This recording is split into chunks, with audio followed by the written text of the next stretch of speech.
Hi, everyone.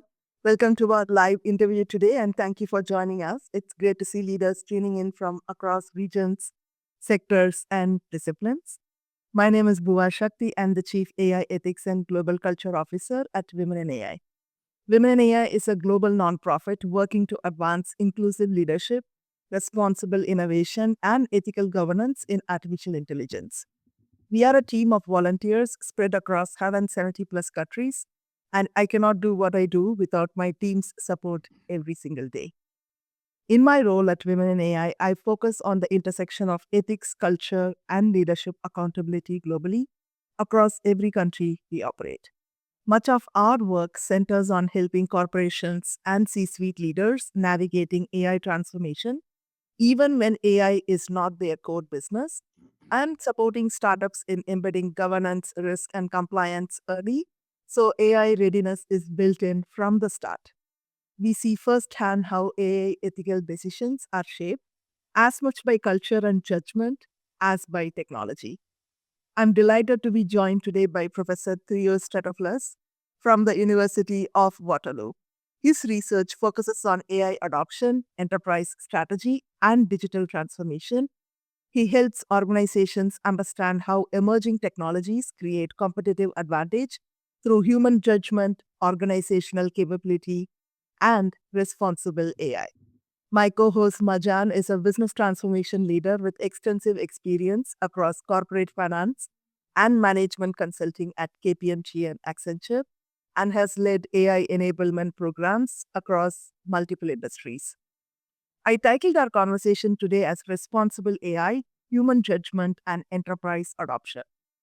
AI success is not just determined by technology alone, it depends on how organizations redesign work, strengthen human judgment, and build cultures that can successfully adopt AI at scale.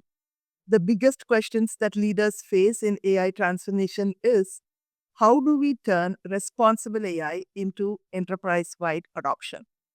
Along with Professor Theo, today we'll be exploring how organizations can move beyond AI pilots and build the capabilities needed for responsible enterprise transformation. Let's get started.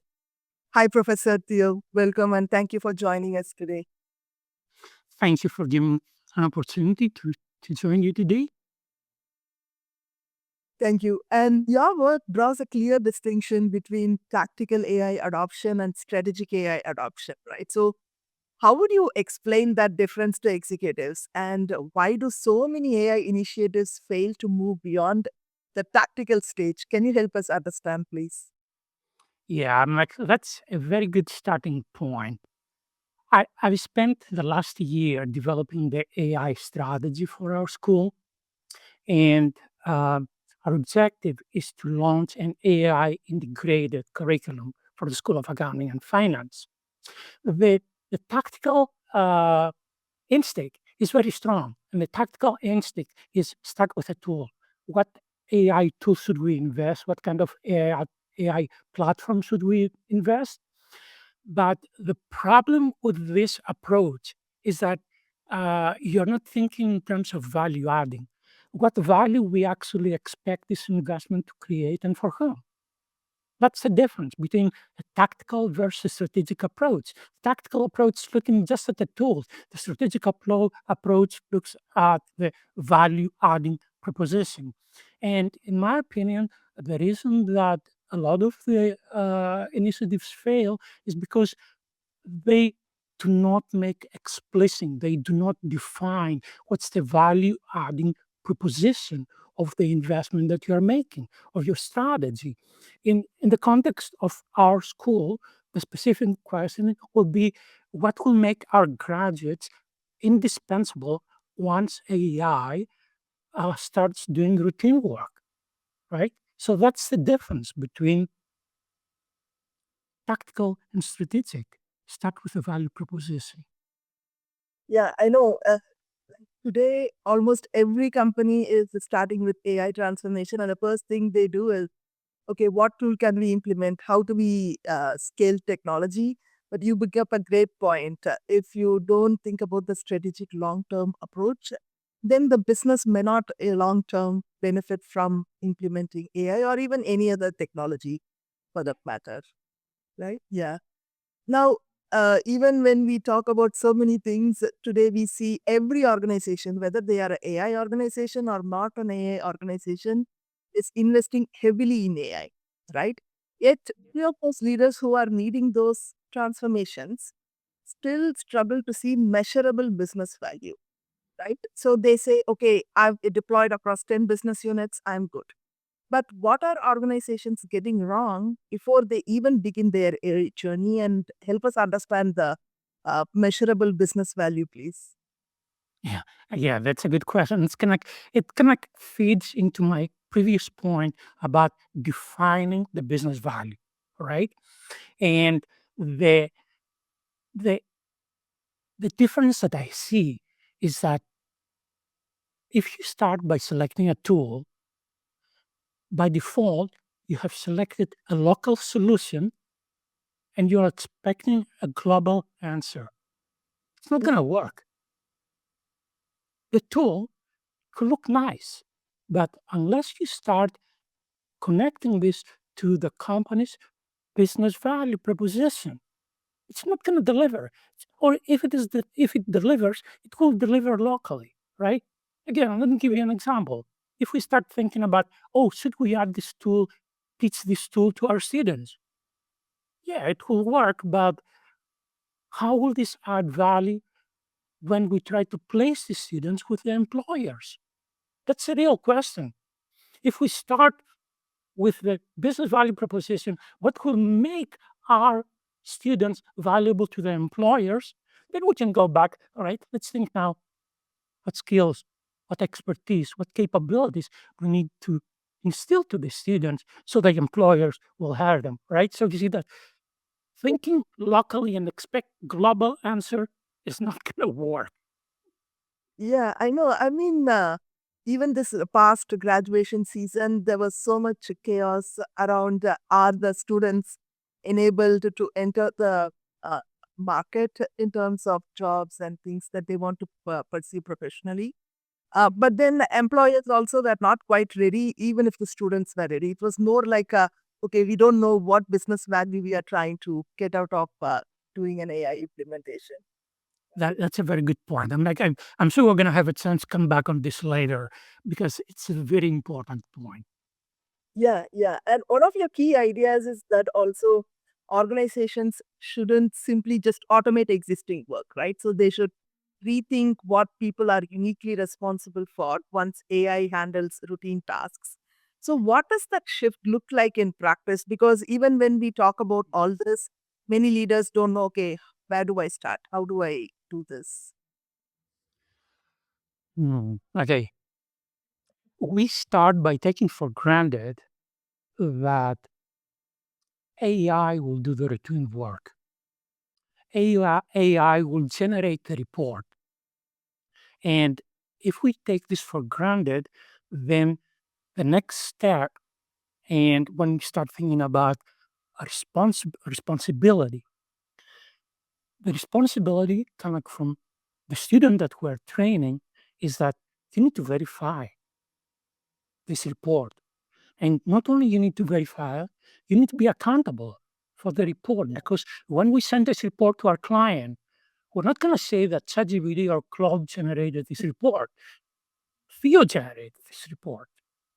Over generated this report. One of our signatures should be at the bottom. So, how do we turn this into practice? We built a platform that we're going to use when we teach our students starting in the fall. And the way that this platform works is that it takes a student and says that you're working for the company. Your company is using AI. The AI, the report that's generated, is an unaudited report. We cannot send this to the client. You need to verify it. You need to apply skepticism, approach this report, as I said, as an unaudited report.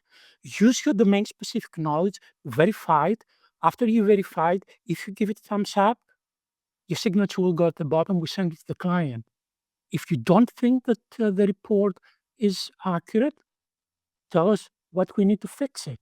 That's kind of like the mindset that we are trying to operationalize throughout education. Skepticism, verify the output, accountability. Your signature is at the bottom of this report. I mean, I could not agree more. Yeah, the idea is that you shift the kind of like the responsibility from producing the report. In the past, I will generate the report. Now, the new trend is that AI will generate the first draft of the report. My job is to verify and stand behind the report before we send it to the client. Yeah, I mean, it's not like AI generated the report, my job is done or my job is not there anymore. Now we have more like a double duty, right? We have to adhere, verify, stand behind, be accountable. And when people do something using AI or AI enabled products and services, they say, okay, AI did this, AI did that. But then you, as a business leader, is responsible to stand behind whatever your AI produced. Just for you to do that in a more meaningful way, it has to be responsible, right? Or else, how can you stand behind it and, put your signature on it, like you said? Absolutely. It's a person's signature that goes at the bottom. Yeah, yeah, no, exactly. Couldn't agree more. And you've also said that the real competitor is often AI itself, right? So that's a fascinating perspective. I've never heard about it before. So what do you mean? And how should leaders think differently because of it if AI is a real competitor to itself? Yeah, okay. Let me go back and get grounded on my experience because, as I said, I've been working on the AI strategy for the school for a year now. When we started, the initial sort of position was that we observed the trend that companies started hiring students with strong technical expertise. And we said that, oh, this means that our competitor are CS graduates or math graduates. But then when we kind of started, the more we start thinking about this, we came to realization, wait. Let's let's think for a second. AI will come and generate the report, will replace the routine work that our students were doing. Mm. If it's the case, and we're in the boat, our competition is that the students that we train, the entry level job that they will get in the market is replaced by AI. This means that AI is our competition. We need to figure out a way of making our students valuable, all right? So this brings to the point of start thinking now in terms of what's our value adding proposition. In other words, our graduates, when they enter the market now, forget the rest of the competition that we're talking about. In the in an AI era, what do they bring to the market? And we decided to concentrate on three pillars. The first pillar is the one we already mentioned, is accountability, skepticism Yeah. and accountability. The two of them go together. The second pillar that we're talking about is strategic judgment in terms of using AI. And the third is what everybody's talking about, the ethical, responsible use of AI. So we're building our program along these three pillars because we feel that's what the the employers would be looking for uh, for our from our students. And I believe this kind of principles can be extended to many other companies. They are not kind of limited to just our experience kind of from the university. Yeah, I mean, exactly. Especially also, like you mentioned, there is so much challenge in the entry level jobs, not only in particular industries, almost every industry, right? And maybe this is a conversation for another time because if you don't have entry level people, who's going to get on to the career ladder? Who's going to climb up the professional hierarchy in your organization? If you have only senior people, when those senior people move up to leadership roles, who's going to fill the gap? Who are you going to train, right? So so many questions are there, right? So definitely, it's you need to really think about value added proposition for everyone entering the workforce. Absolutely. Yeah, yeah, definitely. Now, many organizations publish responsible AI principles. It's becoming more like okay, I also do responsible AI, but are they really doing it? It's very different from embedding responsible AI principles into everyday operations, right? So, what does responsible AI look like as a capability rather than just a policy? Just because an organization says, okay, we have a responsible AI policy, doesn't mean they are following it, right? So, how can he really do this? How can we embed it? I'm like the first silence that I see in your questions, great question, is that first of all, responsible AI, it's kind of like, I would say, it means different things to different people, different organizations, right? So again, let me go back into our experience and let the audience kind of draw the extension based on the example that I will provide. Okay, what does responsible AI means for financial professionals? Mm, That's a good starting point, at least from our standpoint. And if we start position responsible AI within kind of make it domain specific, then it becomes relatively easier to answer the question. Because the moment that I say that, all right, I don't need to think about what responsible AI means for others. I need to bring it back to my organization. And for my organization, accountability is a very important trademark of the accounting profession. So if I want to make sure that my graduates have this kind of trait, in other words, they understand what responsible AI means to them, I need to train them. And the platform that I described before, where I was placing the student the exercise that they need to verify and sign the report, is kind of yeah. a way of training, kind of develop the muscle of the student to think in terms of the value adding proposition of what responsible AI means when they are talking to an employer who's likely to hire them, right? So uh, I will go back and say two things. First, think about what responsibility means for your organization. I just give you an example in the context of my experience. The second to mine is that this is something, it's a trained capability. I'm like, if we spend some time thinking about this, and the moment you start thinking, you'll come up with a solution similar or a variation of what we presented with the platform that I described. So if you think you will be able to come up with some kind of scenario where you train your people to develop this kind of capability to think in terms of uh, responsible AI. And that's kind of the moment that becomes practice instead of just, oh, we have a policy about responsible AI. Yeah, I mean, like you rightly said, you don't have to implement all three pillars, but to get started, decide maybe which one is useful for you as an organization, get started there, and then maybe layer in other pillars. But then definitely think about what your business needs and what is your value proposition before you start the transformation, right? So thank you so much for sharing that. Rajan, do you have additional questions for Professor?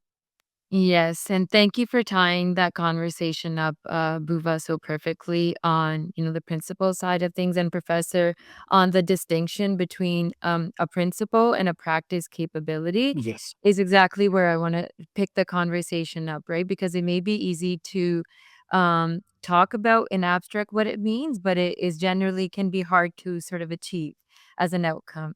What I find really compelling is that you have turned this theory into how you ran this experiment at UW, and we want to lean more into that. So your recent work at University of Waterloo takes a five-dimensional approach on corporate AI strategy framework development, and you've applied it to the University School of Accounting and Finance as you launch your AI integrated curriculum. That's very, very rare to see at this stage, an academic running the strategy sort of on themselves. Help us sort of walk through that journey. When you actually put the framework into place, which dimension proved the hardest to implement, and what genuinely surprised you along the way?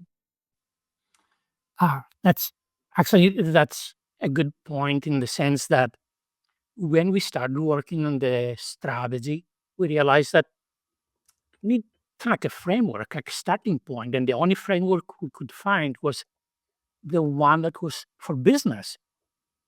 And we said that we need to modify this. I'm like, can we apply this for a university? And with a little bit of goodwill, everything is possible. So just to make sure that the audience understand the perspective, this framework says that if you're developing an AI strategy, you need to focus on 5 dimensions.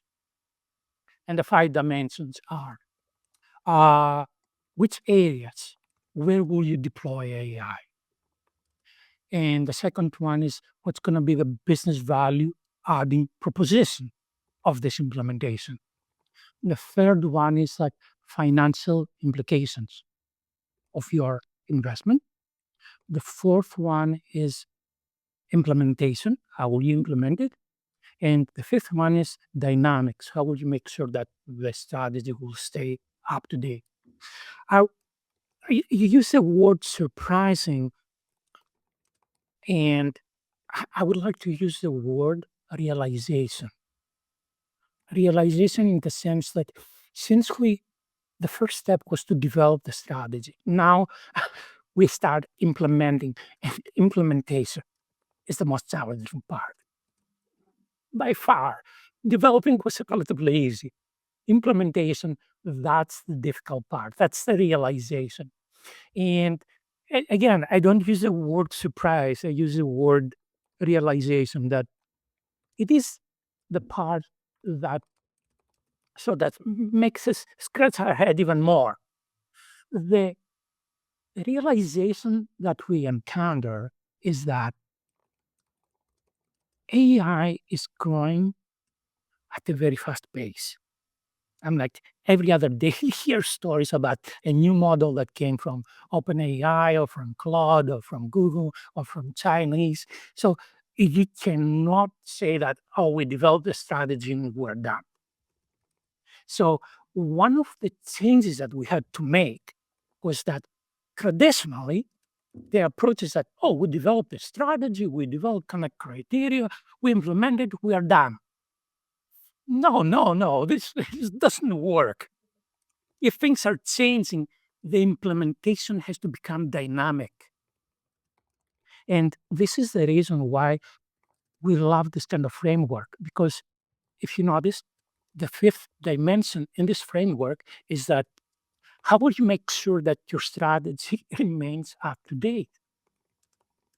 All right.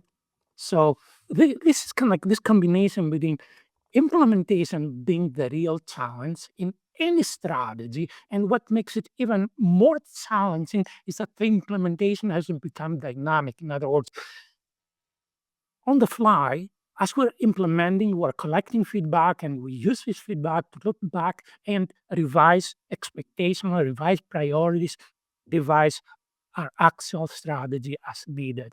These are the two elements that make the AI strategy unique, and call it surprise, call it realization, call it whatever you want. It is the real challenging part. And we hope to stay on top of this.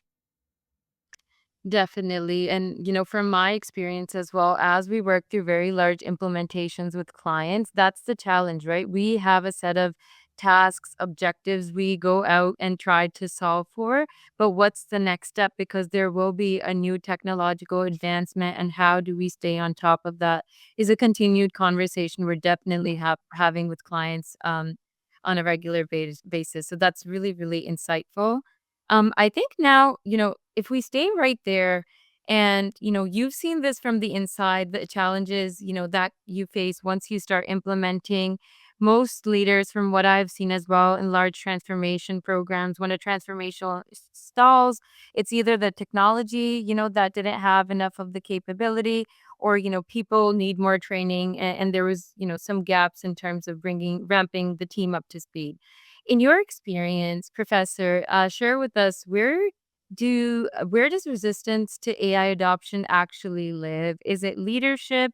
Is it culture, incentives, the workflows themselves, or somewhere else less obvious that we can't point towards? Um, you're a UW graduate, so you will appreciate what I'm going to tell you. For us, the binding constraint was not attitude. Waterloo has a reputation, has been an innovative university. And in ICAF, we've been innovative. Like we've been at the cutting edge of adopting the technology. So culture was not a real issue. The binding constraint for us was human capital, faculty in the concept. We have a, a core group of faculty who work in the area of data analytics and emerging technologies.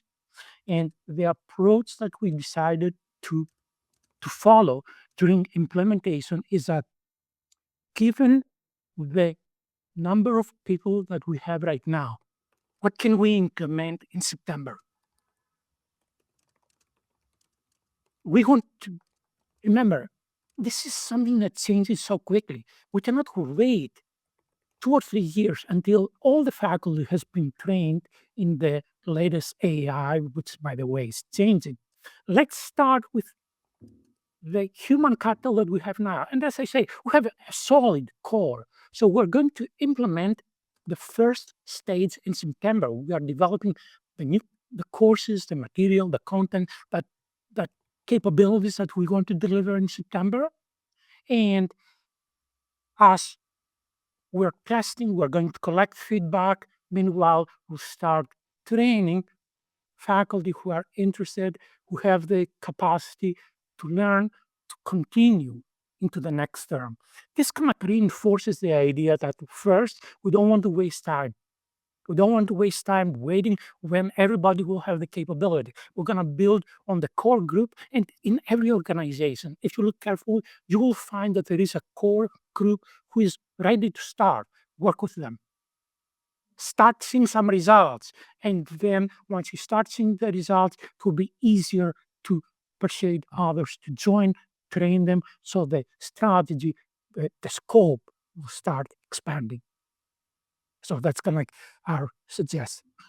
That's a really, really good insight. As my next question was more sort of leading into over the next 5 years, if you were to recommend other organizations more broadly, who are building today, on what to focus on as to allow people to work alongside AI and not just around it. So, I think you've given some insight, but if we want to just dig deeper into the question a little bit.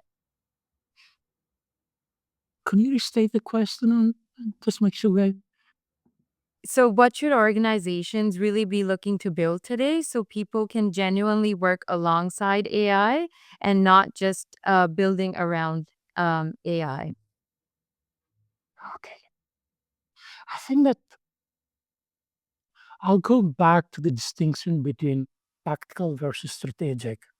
Hmm. And I'll go back because the temptation is to start thinking in terms of tools, which are kind of like transversable. Learning specific skills, they will keep you relevant for in the short term, but it's not going to last in the long term. On the other hand, if you concentrate on capabilities, then you're being more strategic.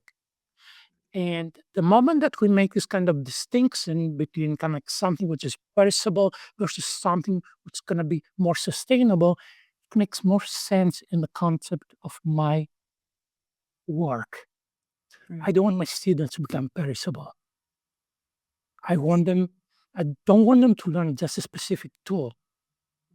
I want them to develop capabilities. So going back, the based on the conversation that we had so far, I will say that there are two capabilities that they matter for my students, but they matter also for employees in general. The first one is that critically evaluate the AI output. There are so many studies coming out that they say hallucination is not a bug. It's not something we're going to fix. By design, LLMs, they generate probabilistic answers. And the moment you're dealing with probabilistic answers, it's kind of like what I mentioned before. It's an unaudited report. So you need to make sure that you develop the capability, skepticism, domain expertise, to critically evaluate what the AI has generated. That's kind of a capability that I believe is going to stay relevant in the future. Another one is something that we've been telling for years. We've been telling for years that capacity to keep learning, because at pace, the pace at which we're seeing things changing, new technologies coming up, it doesn't matter what skills I'm teaching you today, and I'm talking to like my student, you need to be able to continue learning for the rest of your life. If you're going to become relevant, you need to develop the capability to keep learning. So, um, again, like tied back to the kind of where we started with the very first question that Bill asked about tactical versus strategic. Don't be tactical. And like learning specific tools is gonna make you relevant in the short term. If you want to be relevant, at least in the medium term, I don't know about the long term with the changes taking place, developing capabilities. And the two capabilities that I mentioned, I think that you can transfer them to any organization.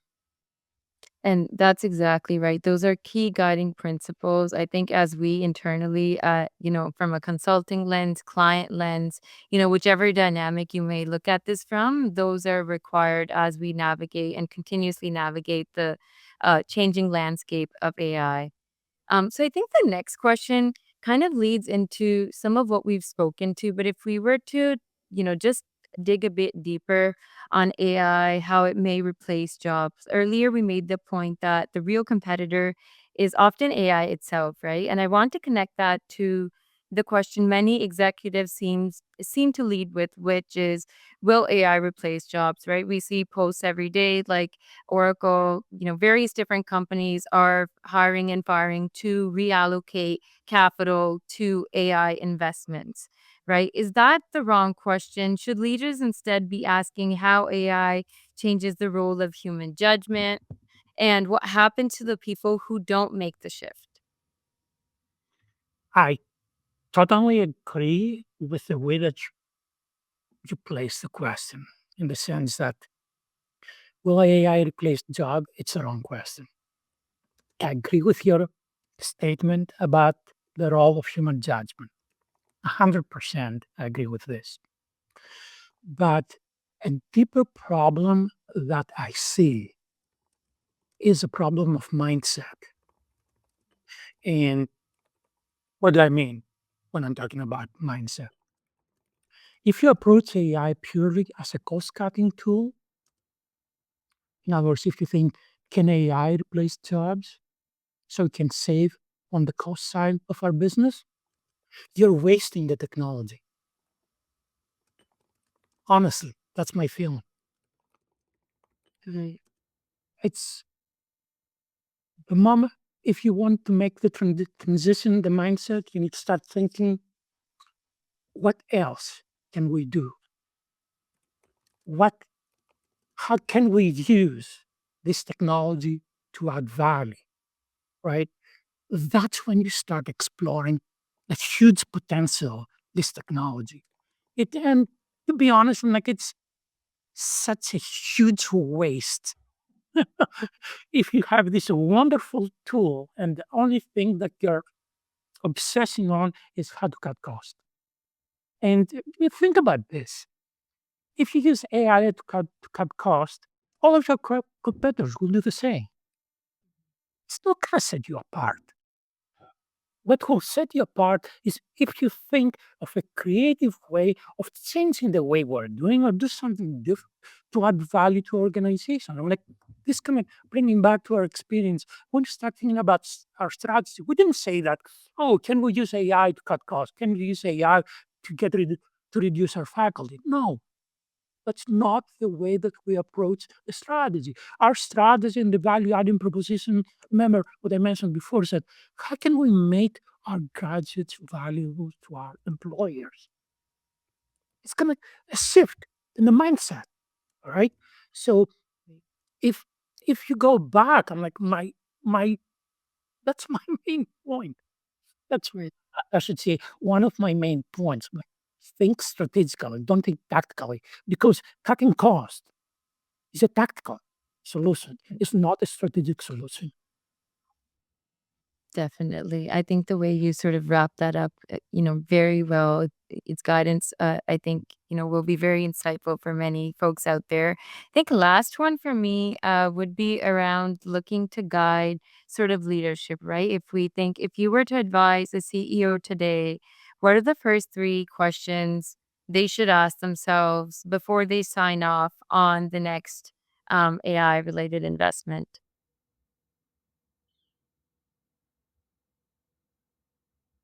Okay. I think I'll go back. Basically, I'm trying to make sure that what I give you is consistent with what I told you so far, so we don't go into any tangent. All right, what are some of the areas that I would recommend? Um, I will ask you, I will suggest that you ask yourself some questions. For example, before you make any investment in AI, can you tell me what's the specific value that you're expecting to gain and how you're going to measure it? Okay. In other words, go back to what I mentioned about the value adding proposition. Mm. What else? I'm like, again, Kim, sorry, I need to think. Uh, think about the scope. Are you implementing a local solution to solve a global problem? Are you thinking in terms of a tool instead of thinking about uh, connecting value at the enterprise level? Okay, I think it's up to, and think of one more. Oh, yeah, yeah. Uh, are you thinking short term? No, maybe it's not the right way to present it. Is the investment that you're making a one time or something that you're willing to recalibrate? Kind of the dynamic aspect that I tried to mention before, right? So if I go back, let me see what other thing. Think about the value, think about the scope, and think about the time. What's the time dimension in the value, scope, and time dimension in your strategy? I'm like, I think that makes sense. That's definitely I think it ties the whole conversation together, starting with, identifying your problem statement, what you want to improve on, or, where you seek value. And then thinking about the scope and the long-term sort of um, roadmap of that plan and strategy and objective. As you know, technologies will continue to change. So that's a great way to wrap it from my end. I think my takeaway from this discussion is that technology isn't the hard part. It's not the next AI tool we need to get on. It's whether an organization is honest about what its people are for on the other side of the tool and how to leverage them to the best of their capabilities and expertise. So I think that's a perfect setup for you, Buba. Over to you for any final round of questions and to tee up the conversation. Thanks, Marjan, and thank you, Professor. I think you answered perfectly for my next question. Especially, you're talking about CEOs, what questions they should ask. And you rightly mentioned value, scope, and time, right? There is no technology or AI mentioned there. It's more about value prop and how we can measure it and how much time, right? Is it short term or long time? I want to ask you a little bit about the boards, right? So, a lot of companies, public, private companies have boards. How should they think differently about AI adoption compared to CEOs and the leadership in the executive management? I mean, where do you see the greatest differences in responsibility and oversight, especially when it comes to the board level? Be it a small, medium, big, the type of organization doesn't matter. Can I take the fifth? I'm explain what I mean. Like, here's anything. I'll be honest. I don't have any experience at the board level because the implementation that we did, like we worked within the organization, but um, it's thinkable. But they okay. What's some of the principles that we can transfer based on the discussion that we had so far? Um, One of the areas that I would suggest kind of like along the division of labor, executives are responsible for the how, okay? The board's about the oversight. So the board, and uh, sorry, it's generic, my answer, right? Because that's what I said. Initially, I want to take the fifth on this one. So, like risk and governance issues are what we have associated with the board. Um, Another area, like if I was on the board of an organization, I will go and push the executives, show me the metrics that we're going to use to make sure that we are in, we're getting the value that we are talking about. Um, we mentioned about accountability, and this is something important for the board. I'm like, I will push again, show me that accountability is not just something that we have written somewhere and forgot about this. How do we ensure that our people are accountable? And like kind of put in the context of an accounting firm, how do we ensure that when we send a report to the client, we have someone who is accountable for this kind of things? Um, what else? I'm like, I will go back to the point of that I mentioned about the strategy being dynamic. I will push the executives to show me how do we make sure that our strategy is not going to become outdated. Come like, as I said, I'm just thinking as I'm talking. The idea of oversight is an important thing that I will concentrate on. I'll just And you were, yeah, go ahead. I will just make sure that the board establishes some high level oversight to make sure that the implementation of the strategies successful. Yeah, and you rightly also mentioned about metrics, right? Show me the Exactly. metrics are not really okay. How many business units implemented what kind of AI tools? It's not a check mark.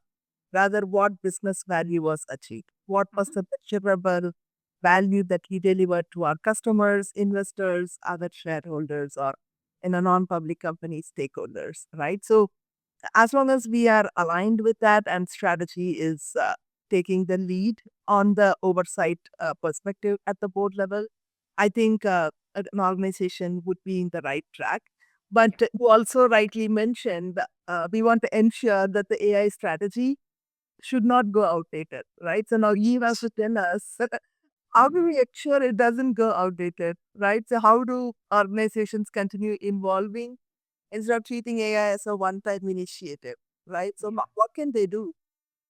That that's a critical component, and I need and to make sure that I practice what I teach or what I preach. As part of our strat, there are multiple ways that we can do it. So I'll just give you an example of what we're doing right now because this is part of the implementation. Um, one of the mechanisms that we have implemented is once a month we bring an AI expert to talk to us. So we look at our alumni, we look at employers who hire our students, we look at our board, any connections that we have in the industry, and we try to find who are the leaders, who are the movers and shakers in the industry, identify them, make sure once a month we have one such person come and talk to us. And this meeting, we have two members of the AI strategy group, the initial AI strategy. By the way, myself and my colleague Nancy Vandenbosch were kind of have taken the lead on this. So far, myself and Nancy, we have been participating in these meetings. But then the second part is that we want to make sure that we start bringing faculty. So depending on the person who is coming each month and the expertise of this person, trying to figure out who among our faculty will benefit the most from this kind of meeting. And we have kind of like a candid meeting. We ask these people, tell us what you're doing. Tell us what keeps you awake at night. And like, what are the new trends that you're observing? Anything that you find useful. And once we collect this kind of feedback, we go back and we're thinking, all right, how can we apply this? What kind of changes do we need to make? Do we need to develop new projects for our students? Do we need to modify expectation, this kind of thing. So the important thing is not only to collect feedback, because that's the easy part. The challenge is to think, all right, now how do we integrate this feedback as part of our strategy to make sure that our strategy stays dynamic and that does not become outdated. Yeah, that's a great point because typically institutions bring guest speakers or lecturers, but you have this small group meeting bringing relevant faculty. You ask right questions, you learn more about it, and then you leverage that to shape your strategy so that students are constantly up to date. It's not outdated and they are ready for the employment or professional career path that they want to pursue, right? So that's a great idea. Now, looking ahead, what do you think will distinguish organizations that successfully integrate AI into their business from those that simply continue experimenting with new tools? Every day I get asked questions, okay, which tool would you recommend? Which tool should I use? I'm like, I'm not talking about tools. Let's talk about your transformation strategy, right? So there are these two types of companies, one that is constantly trying new tools, the other is really successfully integrating. I mean, how do you distinguish them? Okay, you have already given me the answer. That's an easy one, I would say, because you have done a great job of summarizing the. If we look at the experimenter, what you observe is that initially have a cool idea, sounds great, and then a few months later you have another cool idea that sounds great. The integrator could be the one who's going to be able to find the synergies. What's the common thread among them? And the moment you start thinking about common thread, what's the business value proposition? Because instead of just having isolated tools, tactical solution, you convert them into an integrated solution. You start thinking about the business value added proposition. So I will go back and say that uh, I would say stop thinking about did we adopt AI tools and start thinking did we change what makes our graduates valuable.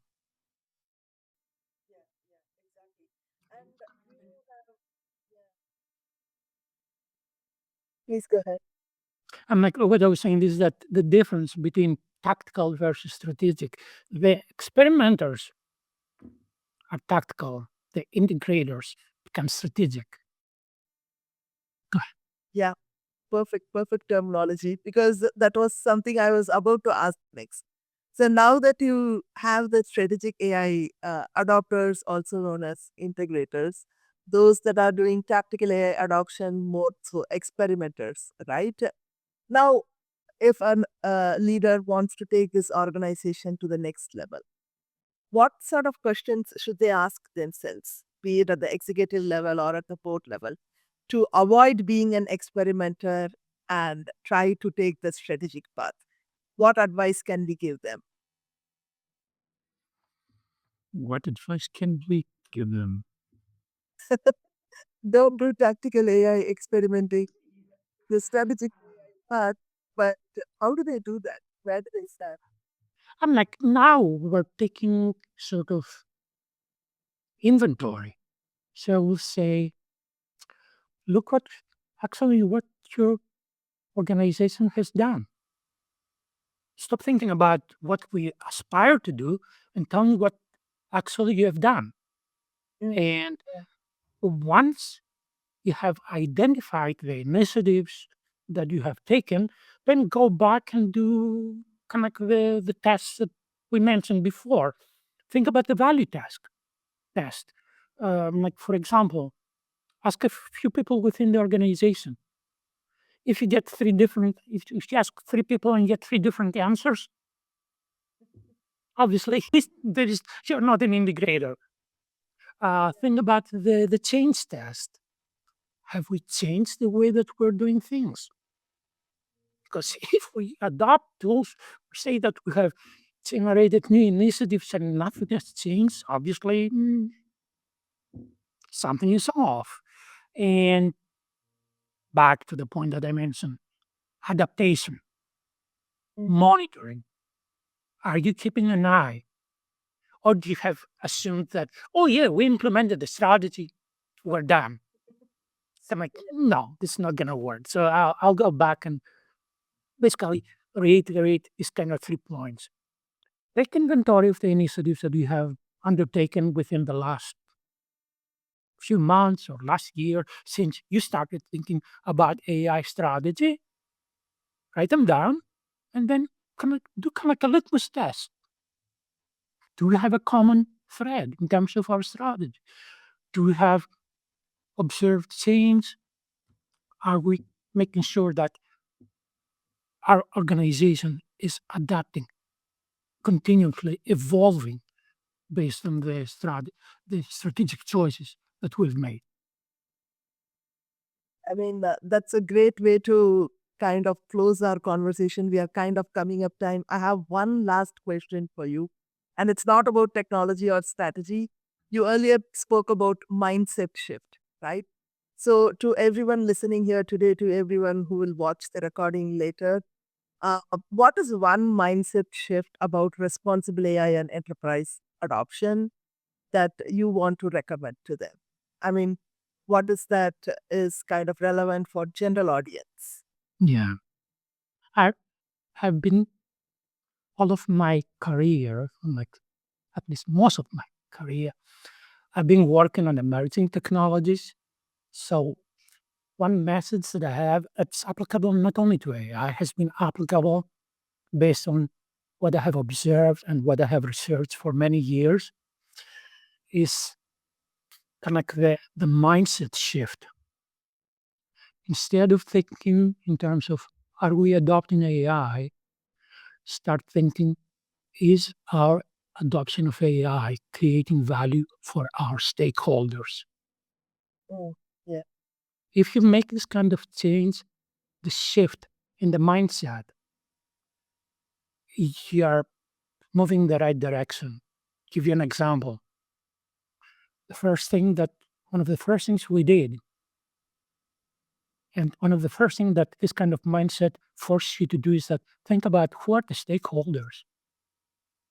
Like, for example, in the context of my work, our students, our faculty, our employers, the employers of our students, the profession, are the stakeholders. So when I'm thinking on, or when I was working with Nancy, developing our AI strategy, we're thinking in terms of the value that we are bringing to our stakeholders. And this is what makes the difference. And can I tie it back to the idea responsible AI is AI that keeps the stakeholders in mind. Okay. And this is the uh, the main message that I want to share with your audience. Is your adoption of AI creating value for your stakeholders? All of them, or just the bottom line? Yeah, I mean, Because definitely. I mean, great idea. yeah, so that's kind of the message that I want to pass to the audience. Yeah, I mean, it's all about the mindset shift, right? It's not about technology. We've seen evolution of so many technologies. There could be any other technology in future, but as long as we are building for value add to whoever our stakeholders is, doesn't matter. And even if you can't address all stakeholders at the same time, pick one or two and then continue to build. That's kind of the whole essence of building a sustainable business and building a workforce and giving students the right opportunities and also employers the right set of workforce to achieve business priorities, right? Yes, I So agree. thank you so much, Professor. And we are kind of at time, like I mentioned. Thank you so much for taking time to share your expertise with us today. Thank you, Marjan, for co-hosting with me also today. Thank you for giving me the opportunity to talk about the work that we're doing. I really enjoyed this kind of conversation. Very good questions. Thank you. Thanks everyone for spending your time with us today. So we appreciate the thoughtful perspectives shared by Professor as well as from Marjan. If you'd like to continue the discussion, feel free to connect with us on LinkedIn.